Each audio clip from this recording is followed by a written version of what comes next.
Alors, tant pis. On va revoir un peu les bases. Donc, au niveau des systèmes de fichiers, en fait, hein, c'est ce qu'on appelle la hiérarchie. Ok, vous savez que tout en haut, vous avez le root.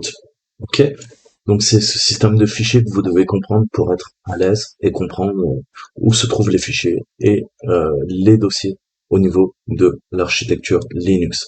On a les principales arborescences et vous vous rappelez que je vous ai dit quoi? Je vous ai dit dans Linux, tout est fichier. Ok, même les arborescences sont fichiers. Ok. Donc, dans bin, on a quoi? On a tous les binaires qui sont utilisés par l'utilisateur. Dans boot, on a tous les fichiers qui permettent le démarrage du système. Dans dev, généralement, ce sont des devices, ok, des équipements, des périphériques, souvent virtuels, qui permettent de remplir certaines fonctions.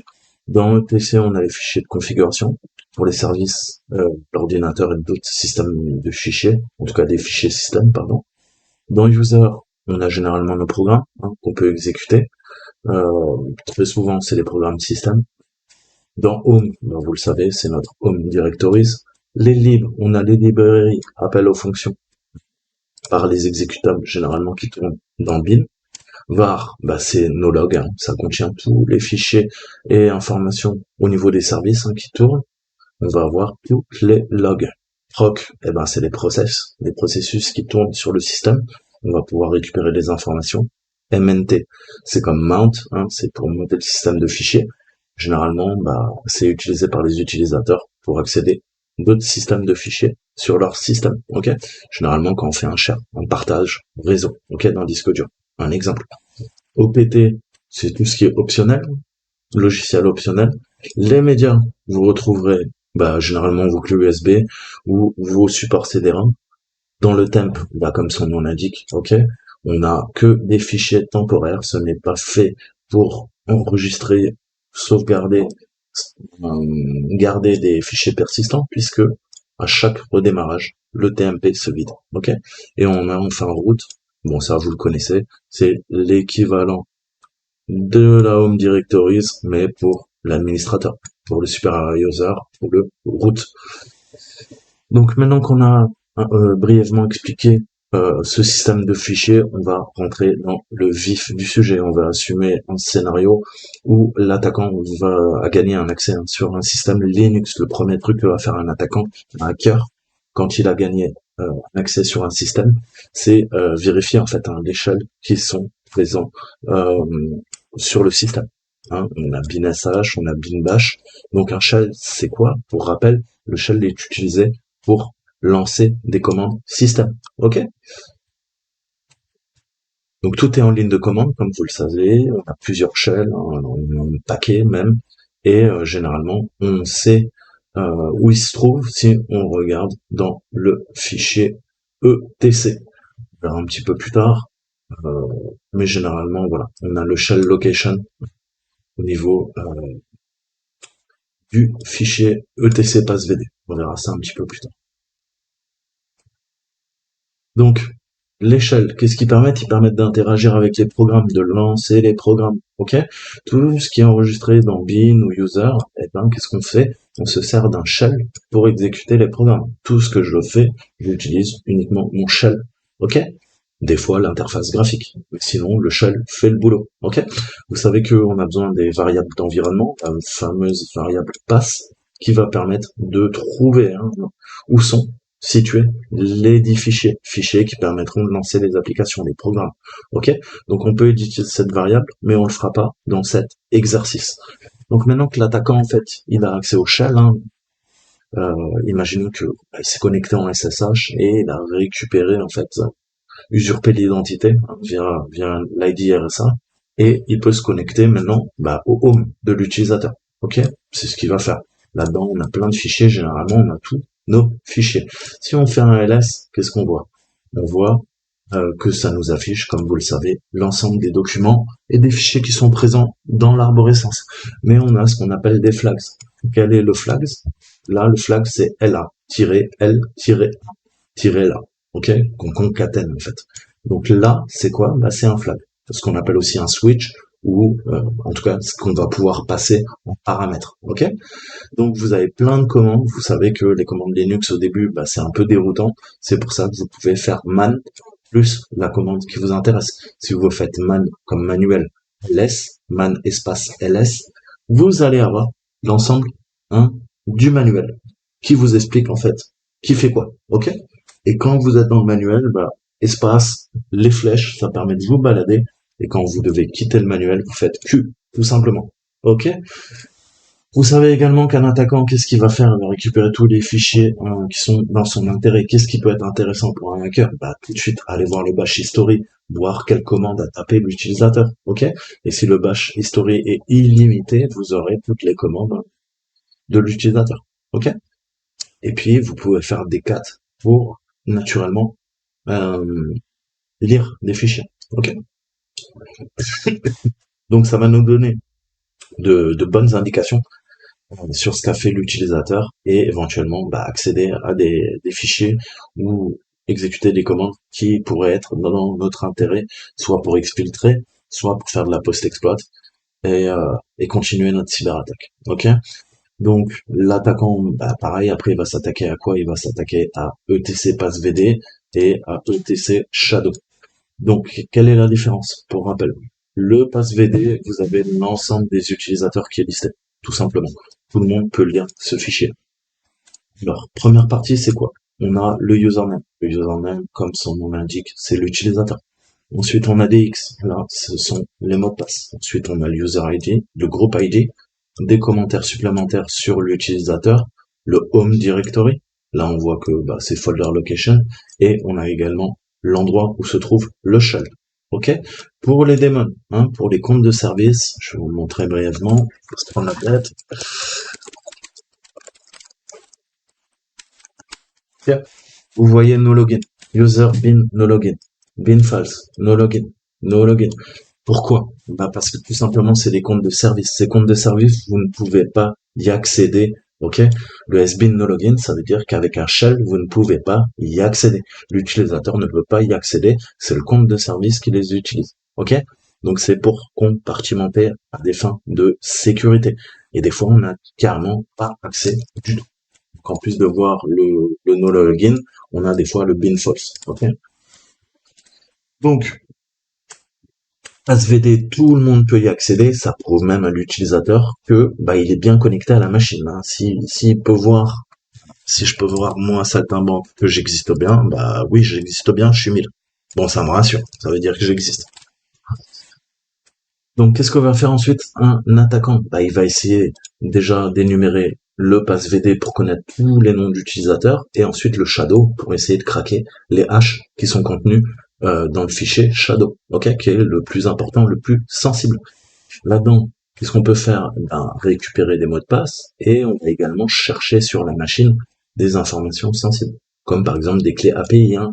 Qu'est-ce qu'une interface de programmation? C'est une interface qui permet des services de se connecter de l'extérieur. Ok? Généralement, les API sont payantes ou pas, mais en gros, ça permet d'interagir. C'est une surcouche qui va permettre d'interconnecter les systèmes. Ok, donc si on récupère une clé API GitHub d'une entreprise, ça peut être extrêmement sensible. Ok, avec grep, ok, grep qui permet de concaténer, d'exfiltrer en fait des informations à partir d'un fichier, à partir d'une arborescence. Eh ben, on va pouvoir utiliser grep et chercher des mots clés. Ok, je vais pouvoir chercher grep GitHub dans une arborescence ou dans un dossier. Ok, c'est extrêmement puissant puisque c'est récursif. Et maintenant que je vous ai montré un peu les regex, on peut utiliser des expressions régulières pour trouver tout et n'importe quoi. Ok. Donc vous savez que sur les ordinateurs, il y a un paquet de fichiers en fait hein, qui traînent constamment. Des mots de passe, des fichiers avec des mots de passe qui sont inclus, on a des fichiers de sauvegarde hein, avec la fameuse extension back, donc ça peut être très utile pour nous. On va pouvoir utiliser la commande find, ok, pour trouver tout ce qui nous intéresse. Je vais lui dire, écoute, cherche-moi l'extension back, par exemple. Ok.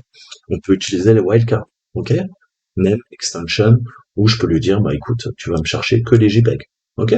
Donc vous avez bien compris, le wildcard, c'est quoi? Ça représente tous les fichiers. Ok? Et je répète, pour que ça soit bien clair, ça veut dire je veux tous les fichiers qui terminent par l'extension JPEG.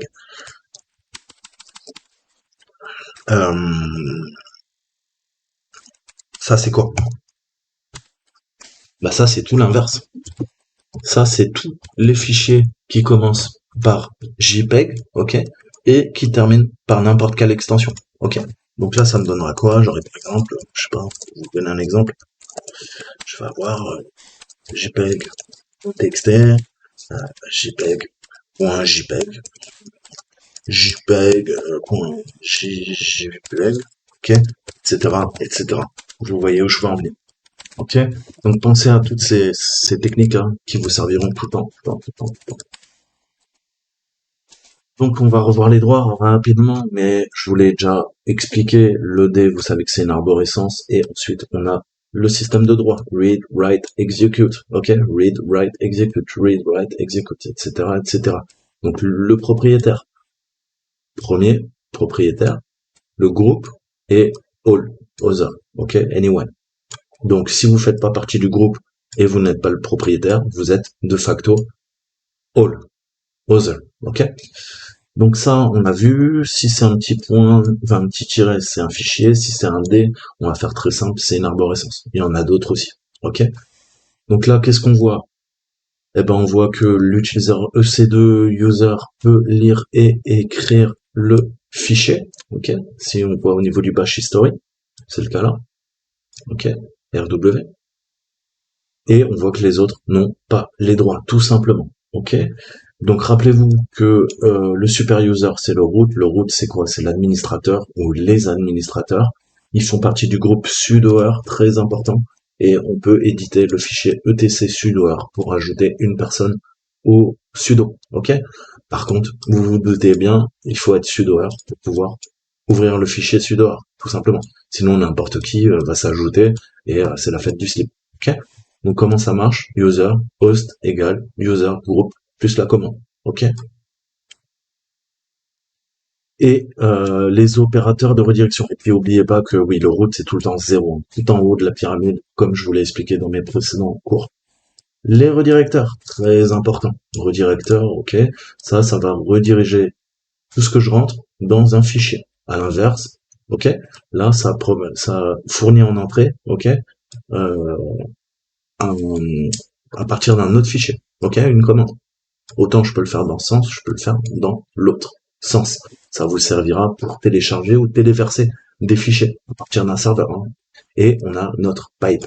Pipe, la pipe, mais c'est en gros utiliser la sortie d'une commande et avec une autre. Ok. Je vous montre un truc. Je capte.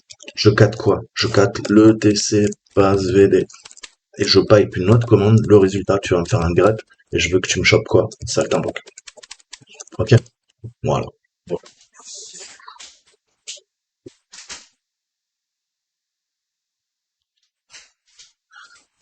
Donc on voit bien qu'est-ce qu'a fait Cat. Bah Cat, il nous a affiché tout ça. Qu'est-ce qu'a fait grep? Grep a recherché quoi? Eh ben le string, saltimbanque, la chaîne de caractères. Brut, il a dit ah ouais ok, saltimbanque, tiens, cette ligne, et il me met en rouge ce que je lui ai demandé. Ici, ici, mais comme là c'est de la casse, sensible à la casse, en minuscule, c'est ça qui m'a mis. Il m'a pas mis celui-là, ok? Parce que il y a une différence au niveau de la casse. Ok. Donc là, on retrouve bien cette structure, comme je vous disais, saltimbanque X 1000 saltimbanque home, saltimbanque user bin sh. Qu'est-ce que c'est que ça? Eh ben, c'est ce que je vous disais là. Ok. On retrouve exactement ce qu'on a vu en passe VD. J'ai le username, saltimbanque.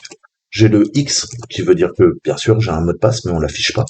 Je fais quoi? J'ai le user ID, le groupe ID. Bah oui. Saltimbanque 1000. Ok. Saltimbanque 1000, ok. Groupe Saltimbanque 1000, ok. Et je suis aussi sudo, quelque part par là. J'ose espérer, sudo, ok.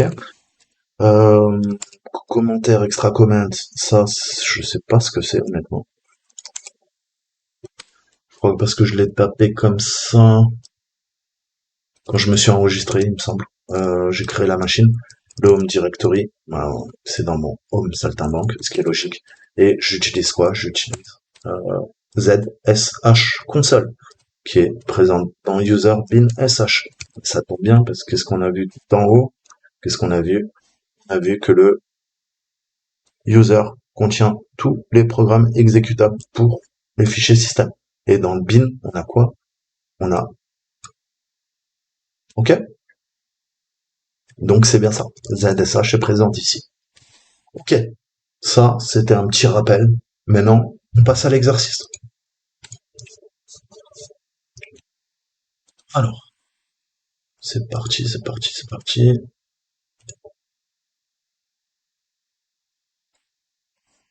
Alors, est-ce qu'il faut lancer une machine? Ouais, merde, pas de chance. Alors, ça s'appelle entraînement. On va retraduire. Alors, qu'est-ce qu'il nous dit? Donc, on a toujours notre Mac Elferson qui est très stressé. Nous avons besoin de toutes les mains sur la brèche, je pense. C'est comme ça qu'il voulait le traduire. Pour aider à résoudre les problèmes le plus rapidement, elle vous a demandé d'aider le nouveau stagiaire, Maxis Admin, à se familiariser avec Linux, accéder à sa machine. Ok, donc c'est ce qu'on va faire. On va utiliser le compte et on va voir un petit peu ce qui s'y passe. Ok. Alors, on nous demande, ok, combien il y a de trucs lisibles. Ok, ok. Donc on est connecté sur le serveur Amazon. On voit que c'est une instance Amazon en WS. Ok, donc on a des fichiers, on va répondre gentiment aux questions qui nous posent. Donc combien il y a de fichiers visibles et vers- qui sont présents dans la Home Directory.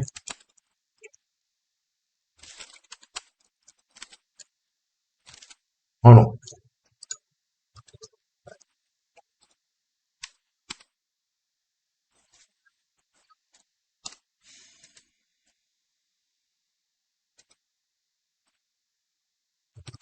est-ce que tu peux aller là? Moi j'en ai que deux, mais vas-y.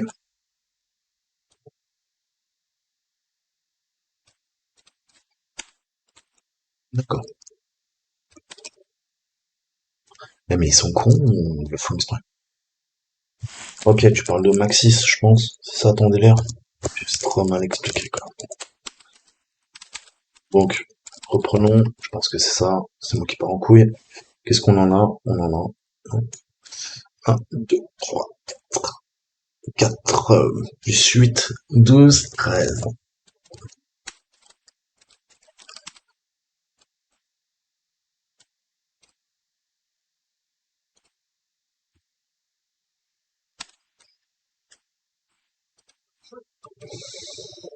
8. Ok, donc il y a 8 fichiers. On est d'accord? Parce que les autres, il y en a un qui est caché. Les autres sont cachés. Donc ils disent bien visible. Donc c'est important. Visible, on voit bien qu'il y en a 8. Ensuite, ils nous disent il y a quoi dans le fichier 5. Alors, 4 files 5. On va voir un petit peu ce qu'il y a dedans. Ok, receipts comme recette en fait. Alors, donc on a bien receipts. Ensuite, il nous dit quel fichier contient le string password. Eh ben, ça tombe bien. Ok. Qu'est-ce que je peux faire?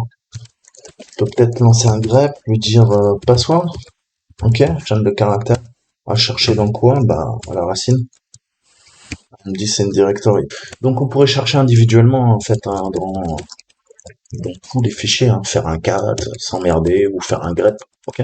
Je peux faire un grep, password dans file 1, après file 2. Mais bon, vous imaginez bien, si vous êtes à la file 999, vous allez vous couper les veines, vous vous suicidez. Donc qu'est-ce qu'on fait? Bah tout simplement, je dis tout, tu cherches dans tout. Ok. Donc il cherche dans tout, il a parcouru tous les fichiers, et elle me dit, bah écoute, ouais, c'est dans file 6. Et on l'a là. Ok. Donc vous voyez la puissance de grep. Grep, wildcard, vraiment c'est, faut aller requêter n'importe où, n'importe quoi. Ah, quel file? C'est le 6. Ok. Quelle est l'adresse IP dans un fichier qui est présent dans la Home Directory? Ok. Alors, on va utiliser les regex pour s'entraîner un peu. Ok. Et maintenant que vous êtes un petit peu à l'aise, j'espère, on va voir comment, je vous ai dit, combiner les regex avec grep et c'est l'arme ultime. Ok. pour faire du hacking. Vous allez pouvoir exfiltrer n'importe quelle information qui est présente dans n'importe quel fichier, de n'importe quel dossier de la machine que vous piratez. Ok, ni plus ni moins. Alors, je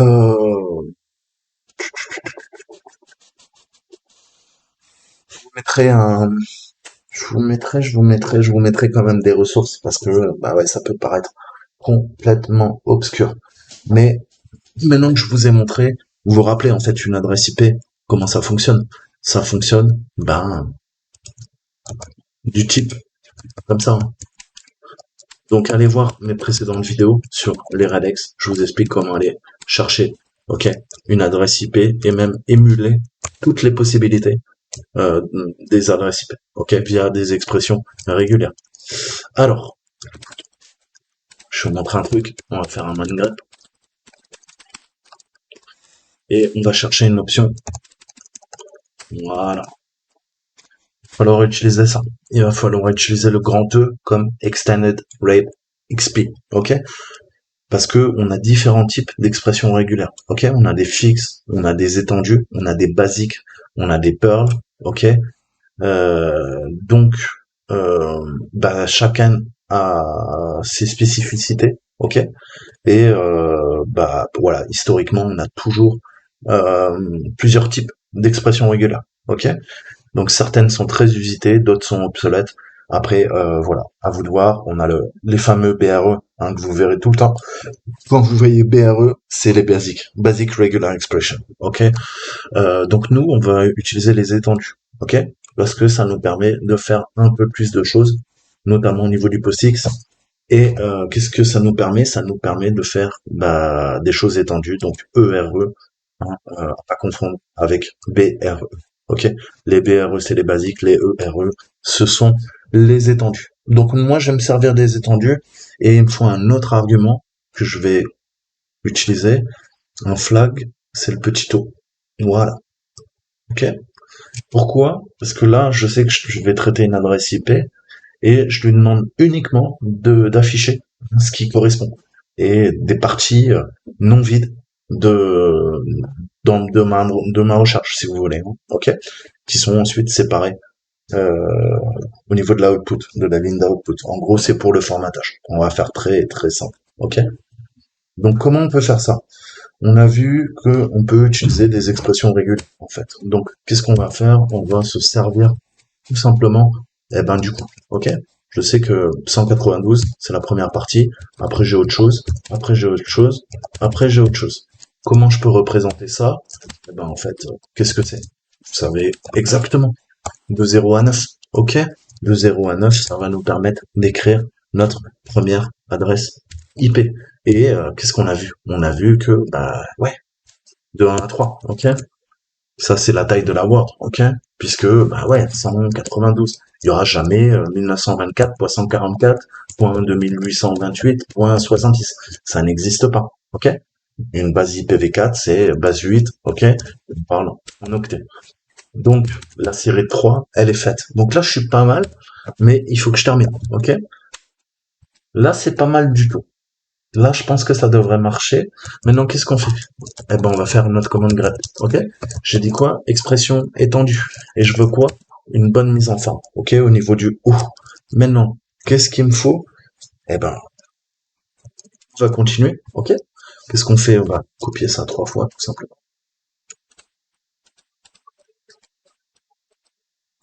Enfin, 3 fois, 4 fois, excusez-moi. Ok? Donc là, on n'est pas mal. Sauf qu'il faut que je termine. Ok?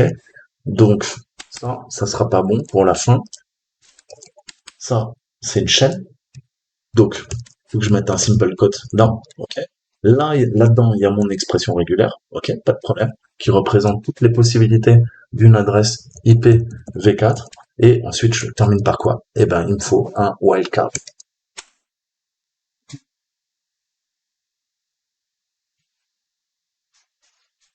Ok. Puisque là, qu'est-ce que j'ai fait? J'ai fait le wildcard aussi, ok. Je lui demande de chercher partout.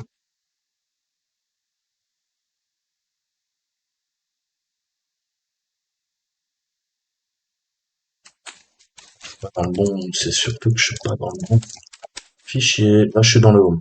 Ok, on relance. Ok.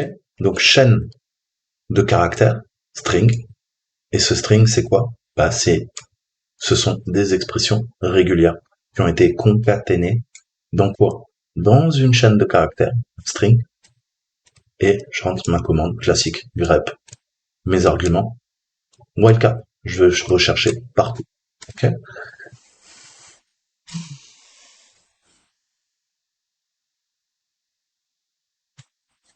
Je sais pas pourquoi il met pas autant de...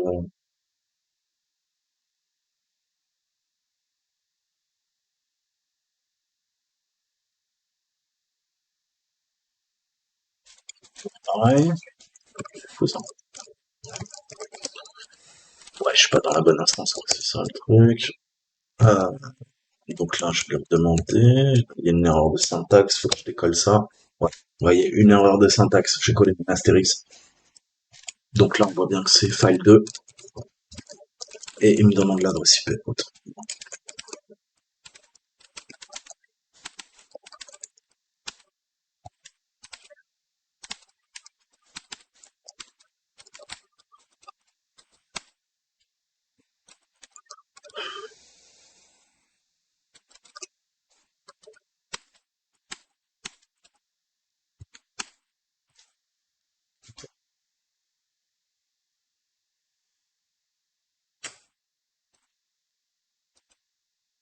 Alors, ensuite, les utilisateurs.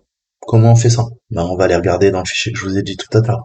Qu'est-ce qu'on va regarder? On va regarder notre fichier passe v d. Et ensuite, eh ben, on va récupérer tous les mots de passe où il y a un X, hein, ça veut dire qu'ils sont chiffrés. Et s'ils sont chiffrés, enfin en tout cas, ils sont cryptés sous forme de hash dans ETC Shadow. Ok?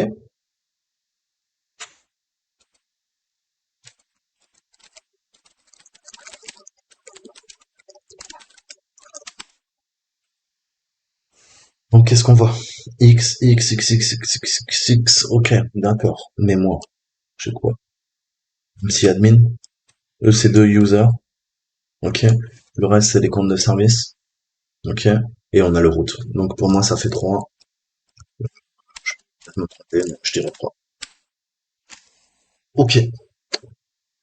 Donc, quel est le hachage SHA-1 de file 8? Comment on fait SHA? Comment on fait SHA? Eh ben, on va utiliser un programme qui, justement, utilise une fonction de hachage et qui fait la somme. Comment il s'appelle? Très simple. SHA-1 somme. Ok? Vous l'avez fait installer, en fait, hein, sur votre Linux. Vous inquiétez pas. Donc, qu'est-ce qu'on va faire? SHA-1 somme file 8. Et là, il va me donner, moi, j'ai la valeur de h. Ok?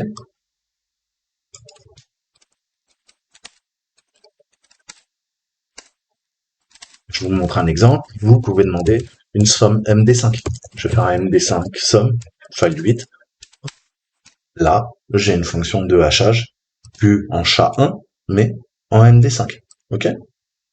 Très utile quand vous téléchargez vos fichiers pour vous assurer qu'ils n'ont pas été verrouillés. Ok? Ensuite, alors, quel est le mot de passe haché de Mac 6 admin? Eh ben, c'est celui-là. 4 etc shadow permission denied. Ah, ah, ah, ah, ah. Comment je peux faire? Donc là, j'ai pas les droits. C'est normal, je suis pas sudo. Donc Mac 6 admin n'a pas l'autorisation d'afficher ce fichier. Qu'est-ce qu'on peut faire dans ces cas-là? Bah, je vous ai dit, en fait, euh, allez rechercher dans les fichiers. Des fois, vous avez des fichiers de backup, ok? Dans les backups, on va pouvoir trouver des trucs super intéressants. Qu'est-ce que je vais faire? Eh ben, je vais demander avec find, par exemple, la racine, je cherche tout, je veux quoi? Je veux name. Comment s'appelle le fichier? Bah, il s'appelle shadow. Donc je lui dis, je veux tous les shadows qui terminent par quelque chose, en espérant qu'il y aura naturellement un shadow back. Ok? Mais moi, je veux toutes les extensions et bah, redirection des erreurs vers le dev nul pour pas être pollué. Ok? Et on va piper On va lui demander quoi? On va lui demander un head. Ok?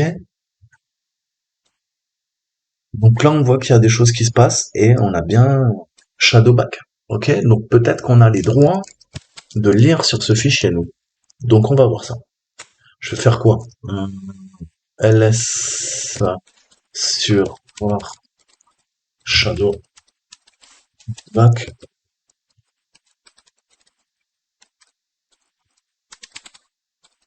Ok. Donc c'est root qui a accès, mais on peut le read. Non, on peut l'exécuter. Ah, est-ce qu'il y a moyen? Ça va être une surprise. Shadowback, on peut bien l'exécuter. Donc, on a bien récupéré dans une sauvegarde le mot de passe de l'administrateur.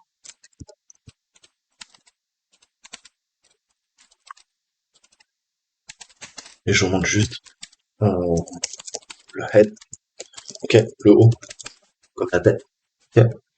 Le head va afficher juste les 10 premières lignes d'un fichier. Très, très utile si vous voulez voir que le début. Ok. Donc ça, je vous ai dit, il faut vraiment apprendre à jongler entre le less, le more, le head. Il y a plein de petites commandes comme ça qui vous permettent de parcourir les fichiers et pas dans leur entièreté. Ok. Bon, bah, si je l'avais pas mis, qu'est-ce que ça aurait fait concrètement? Eh, on voit qu'on a beaucoup plus de choses. Ok. Et nous, on avait de la chance, il était tout en haut. Donc voilà la différence. Là, on vient de piper des commandes. Ok. J'ai pipé la commande head en plus. Donc on voit qu'on arrive à tout récupérer. Maintenant, on pourrait tout à fait craquer le hash hein, de l'admin. Mais bon, là, apparemment, il nous demande pas de le faire. Donc on est tranquille. C'est pas le bon. What is on... Il se fout de ma gueule, quoi. C'est pas la fin. Ok.